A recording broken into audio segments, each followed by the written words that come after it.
Hello students of class 3। हम लोग social science में आज चैप्टर 2 में a look at the earth, पृथ्वी एक नजर में पाठ में हम लोग देखेंगे क्या बताया गया है हमारी पृथ्वी के बारे में। हम लोग जानते हैं इस पाठ के माध्यम से our earth is quite big in size. बताया गया है हमारी पृथ्वी बिल्कुल साइज में बड़ी है, देखने में छोटी लगती है लेकिन ऐसा है नहीं। यह विस्तृत है, बड़ी है, गोल है। We cannot see the whole earth at one time, क्योंकि हम लोग एक समय में पूरी पृथ्वी को नहीं देख सकते हैं। So we need a small model of the earth to study it। इसलिए इसका पूरा अध्ययन करने के लिए हम लोगों को एक छोटे मॉडल की जरूरत पड़ती है जिसे ग्लोब से कहते हैं। ग्लोब के माध्यम से हम लोग पृथ्वी का इसे नमूना मानकर इस पर अध्ययन करते हैं कि कैसे कौन सी जगह कहां स्थित है। Globes and maps help us in studying the earth. ये ग्लोब और मानचित्र पृथ्वी के अध्ययन करने में हमारी मदद करते हैं, सहायता करते हैं।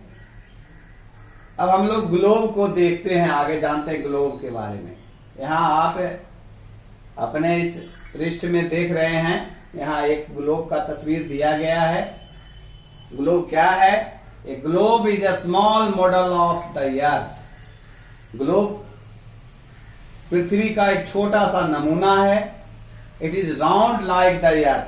यह बिल्कुल पृथ्वी जैसी गोल है। But even on a globe, लेकिन ग्लोब पर एक समय में we can see only half of the earth at a time। पृथ्वी के हम लोग आधे हिस्से को ही देख सकते हैं। we have to rotate the globe to see the other half। हमें इसके दूसरे हिस्से को देखने के लिए इसे घुमाने की जरूरत होती है। घुमाने के बाद जो हिस्सा सामने है वो पीछे चला जाता है और जो पीछे का हिस्सा है वो सामने आ जाता है। ये ग्लोब हैज, आप देख रहे हैं इस तरह से हम लोग ये सामने का हिस्सा घुमाएंगे तो पीछे चला जाएगा और पीछे वाला सामने आ जाएगा। तो इस तरह से हम लोग देखते हैं। ग्लोब में बहुत से कलर्स होते हैं, आप देख रहे हैं इसमें भी बहुत तरह के कलर दर्शाए गए हैं। The blue colour shows water bodies. इसमें ब्लू कलर जो दिखाई दे रहे हैं ये सब जलीय भाग दिखाए गए हैं। And the other colours denote different land forms. और दूसरे ये रंग जो हैं अलग अलग भूमि के बारे में बतलाते हैं। ए globe is useful for studying the different parts of the अर्थ। इसकी जरूरत पृथ्वी के विभिन्न भागों को अध्ययन करने के लिए प्रयोग किया जाता है। However, a small globe cannot show all the place on it। हालांकि एक छोटा ग्लोब सारे स्थानों को इस पर नहीं दिखा सकता। To show all the places, सभी स्थानों को दिखाने के लिए need a huge globe। एक बड़े ग्लोब की जरूरत होती है जो इससे बड़ा होता है। But it is not easy to carry a huge globe from one place to another। लेकिन एक बड़े ग्लोब को एक स्थान से दूसरे स्थान तक ले जाना आसान नहीं है। A map is a good substitute for a globe। मानचित्र जो है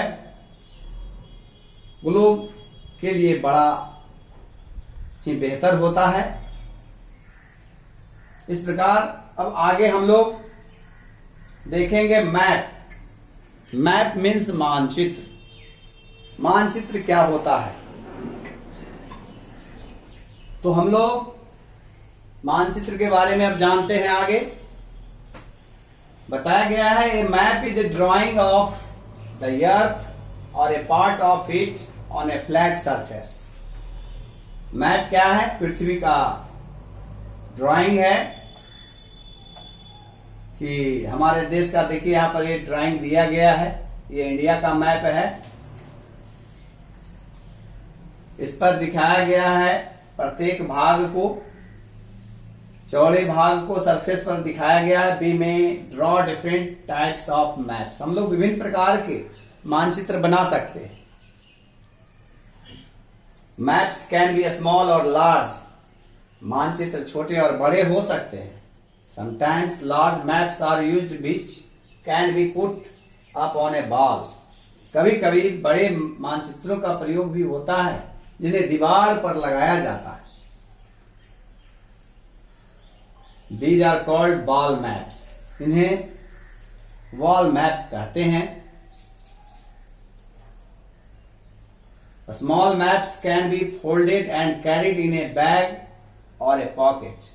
छोटे मैप्स जो हैं उन्हें मोड़ा जा सकता है और उन्हें बैग या पॉकेट में लेकर ढोया जा सकता है। A map on which the whole surface of the earth is shown is called a world map। World map क्या है? तो कहता है वह मैप, एक ऐसा मैप जिस पर पूरी सतह पृथ्वी की दिखलाई जाती है, वर्ल्ड मैप कहलाता है। Maps show various features of the earth. Map पृथ्वी के विभिन्न प्रकार के स्थलाकृतियों को दिखाते हैं, जैसे सच एज माउंटेन्स, पर्वतमालाओं को दिखाते हैं, सीज, सागरों को, प्लेट्यूज, प्लेट्सों को, पठारों को, हिल्स, पहाड़ियों को, रिवर्स, नदियों को, प्लेन्स, मैदानों को, लैक्स, झीलों को, ओशेन्स, इटीसी। इस प्रकार ये सब स्थलाकृतियां हम लोग मैप्स के माध्यम से देख सकते हैं और समझ सकते हैं। इस प्रकार इनका बहुत बड़ा योगदान है। कौन सा स्थान का क्षेत्रफल क्या है, उसकी स्थिति मानचित्र में कहाँ है, क्या है, ये सब हम लोग इनके माध्यम से जानते हैं। और इससे आगे का पाठ्यक्रम आपको अगले वीडियो में दिया जाएगा और इससे जुड़े हुए जो वर्ड्स हैं आप लोग उसे अपनी कॉपी पर लिखेंगे और जो भी अभी इस माध्यम से आप लोगों को बताया गया, समझाया गया, इसे समझेंगे, रिमेम्बर करेंगे। थैंक्स। इससे इस पार्ट से जुड़ा हुआ वर्ड मीनिंग्स आप लोगों को दिया जाएगा। आप लोग उसे देखेंगे, याद करेंगे और सवाल भी इससे जुड़े हुए दिए जाएंगे। आप लोग उन्हें सॉल्व करेंगे और इससे आगे का पाठ आप लोगों को अगले टर्म में फिर दिया जाएगा। धन्यवाद।